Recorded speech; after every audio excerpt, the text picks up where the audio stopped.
Sir அப்புறம் அந்த sign language நடிக்கிறது எப்படி பண்ணீங்க அது சொல்லுங்க சார். சார்ந்து வந்து பாத்தீங்கன்னா புண்படுத்துற மாதிரி இருக்குது. எந்த மதத்துல பாதிரியார் வந்து பாத்தீங்கன்னா நெத்தியில வந்து புட்டு வச்சிருப்பாங்க. இது வந்து பாத்தீங்கன்னா கிறிஸ்தவ மதத்தை இழிவுபடுத்துற மாதிரி. அப்படிலாம் கிடையாது. பாதிரியார் வந்து பாத்தீங்கன்னா நெத்தியில வந்து குங்குமம் வச்சிருப்பாங்க. எந்த சர்ச்சில் வந்து பாதிரியார் வந்து அப்படிலாம் கிடையாது. இப்போ நான் வந்து வேளாங்கண்ணி சர்ச்சுக்கு போவேன். நிறைய பாதிரியார்லாம் அப்படியே ஏற்றுக்கிறோம். அதான் சொல்கிறோம்ல, இது கடவுள் நம்பிக்கையாக நீங்கள் பார்க்காதீங்க. உரிமையிலே அதே சொல்கிறேன், உங்கள் தனி மனிதோட நம்பிக்கை யாருமே கெடுக்கக்கூடாது. மதம்ன்றதோ இது வந்து நம்மளுடைய நம்பிக்கை. எந்த மதமாக இருந்தாலும் அவங்களுடைய நம்பிக்கை கெடுக்கக்கூடாதுன்ற அவங்கவுங்க விருப்பத்துக்கு அவங்கவுங்க ஒன்று வேண்டிக்கிறது. என்னுடைய நம்பிக்கை நீங்கள் கெடுக்கக்கூடாது. அந்த கேரக்டர் வந்து அது வந்து நான் எல்லாமா இருக்கேன்றது. அதில் உள்ள 3 மதத்துக்குள்ள ஒற்றுமையாக இருப்பாங்க. நீங்கள் அப்படி தான் பார்க்கணுமே தவிர நீங்கள் கிறிஸ்டின்லாம் அப்படி இருங்கன்னு நம்ம சொல்லலை. நம்ம அந்த கேரக்டரை தான் நீங்கள் பார்க்கணும். நீங்கள் எல்லாரும் இப்படி இருங்கன்னு நம்ம எங்கே சொன்னோம்? அதில் மற்றவங்களாம் அப்படி இல்லையே. அவர் ஒரு ஆள் தான் அப்படி இருக்காரு.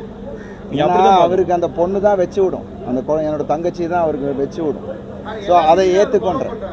நீங்கள் கமல் சார் ஒரு இதில் சொல்லியிருப்பாரு, அதாவது வந்து என் மகள் எனக்கு வந்து இறை நம்பிக்கை கிடையாது. என் மகள் வந்து எனக்கு பொட்டு வைப்பாங்க, நான் அதை அழிக்க மாட்டேன் அப்படின்னு. ஏன்னா அது வந்து என் மகளோட நம்பிக்கை, அதை நான் அழிக்க மாட்டேன்.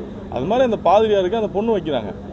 அது வந்து அவங்க அந்த பாதிரியார் மேலே இருக்க அந்த பொண்ணுக்குள்ள நம்பிக்கை, அவருக்கு அந்த பொண்ணுக்கு மேலே உள்ள பாசம். அது நம்பிக்கையாக தான் நீங்கள் பார்க்கணும். அது நீங்கள் அங்கெல்லாம் கடவுள் அதை தான் சொல்கிறோம். இது மனிதன் பேசக்கூடிய படம் தான்.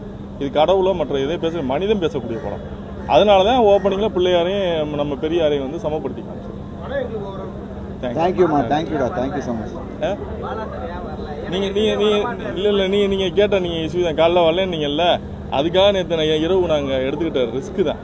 அது தூக்கம் இல்லாமல் தூக்கமே இல்லை அவருக்கு. வேற ஒன்று எல்லா படத்துலையும் பாலாசா அவருடைய படங்கள்ல பார்த்தீங்கன்னா நிறைய ஊனமுற்றோர்கள் பாதிக்கப்படுறது முக்காவாசி அவர் தான். இதை பற்றி என்ன நினைக்கிறீங்க? ஊனமுற்றோர்கள் இல்லை நடக்குதுன்னு நினைக்கிறீங்களா? இந்த மாதிரி இல்லைம்மா, அவங்க வாய்ஸ் அவுட் பண்ண முடியாதுல்ல. யார் வாய்ஸ் அவுட் பண்ண முடியாதோ அதை வந்து நம்ம திரையில் வந்து அவங்க வாய்ஸாக தான் நம்ம காமிச்சிருக்கோம். அது பாலாசருக்கான ஒரு அவர் அதை காட்டணும்னு விருப்பப்படுறாரு, அதை தான் காட்டியிருக்கோம். அண்ட் அது நிச்சயமாக ஒரு விழிப்புணர்வு ஏற்படுத்துது. அவங்களோட குரல் தான். பாலாசர் படம்னாவே ஒரு ஹீரோ வந்து வளர்ச்சி எடுப்பாரு. ஆனா உங்களை வந்து நல்ல வேலை வாங்கியிருக்காரு, ஓடவும் விட்டுருக்காரு. அதுல ஏதாவது வந்து ஸ்பெஷலா சொன்னாரா பாலாசர்? இல்ல அடிச்சாரா? சரி ஹீரோ சொல்லுவாங்க இந்த அடிச்சு வேலை வாங்கினாரு. எனக்கு அவர் வேலை வாங்க எனக்கு சந்தோஷமா இருந்துச்சு. ஏன்னா நம்மளோட பெஸ்ட்டை எடுத்துட்டு வராருன்றது தான். எனக்கு எங்கேயுமே வந்து ஒரு சலிப்போ இதுவோ இல்லை, ஏன் இவ்வளோ பண்ணுறோன்ற ஒரு இதுவுமே இல்லை. இன்னைக்கு ஆடியன்ஸ் அதை பார்த்து பாராட்டும் போது அந்த சந்தோஷத்துக்காக தான் வேலை செஞ்சுருக்கோம். இன்னைக்கு அது நடக்குன்ற போது ரொம்ப ரொம்ப சந்தோஷமா இருக்கு. அவ்வளோதான், வேற ஒன்றும் இல்லை. பாலா சார் கரெக்டாக செதுக்கி இருக்காரு நம்மளை. இன்னைக்கு அவங்க பார்க்கறது பாலா சாரோட விஷயம். அவ்வளோதான். Thank you so much.